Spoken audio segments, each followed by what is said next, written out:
ሰው ጋር አትነካከል። መልስ አትስጥ። ሳምዳን እንደ አንተ ተው።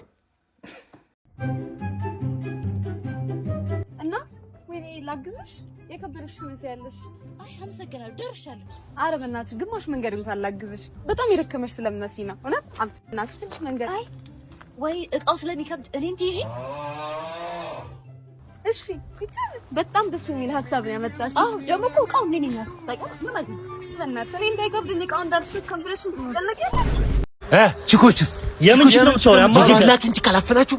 ይኸውልህ ቱር ላይ እኮ የሚታወቀው ቺክ ታፍናለ ዋና ላይ ፈልሰስ ሳርጋት ማለት ነው። ያው ዱካርን ዘፈን የኔ ማሬ አይ እንደዚህ ማረግ ታስጎበኛኝ ነው የወጣ ነው ወንድም አስጎበኛኝ ነው። እሱን ወሬውን ትታስ ማራኔ ምንም አውቀው ነገር የለም ስለ ቦታው ገንዘብ ሸቀል አድርጌ ለማፈን ምንድን ነው የምታወራው አንተ?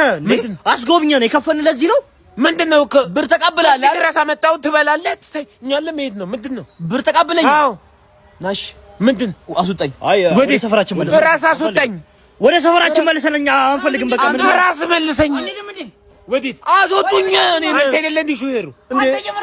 አንተ እነዚህ ምን ማ እኔ ምንም አውቀው መግቢያውን ነው የምታወራው? መልሰን ወደ ሰፈራችን መግቢያውን ነው የማውቀው። ትኬት ያስቆርጥ ያለ አገባንም እኛ መውጫውን አላውቀውም። መግቢያውን ነው የማውቀው። ምን አውቃለሁ? ሹፌሩ እሷን መኪና አንተ ሹፌሩ መግቢያው ቤት ዝም በል። በቃ እኔ ልጆች አባት ነኝ። እኔም አባት ነኝ። ልጆች አባት ነኝ። አንተ ልጆች ይላሳድግበት ምን ነኝ ዲስተኝ ከተራ ላይ እኮ ልጆች የመጣው ለምን አታስጠኝም? እኔ ወደ ቤቴ ላቆ ታሪክ የለም።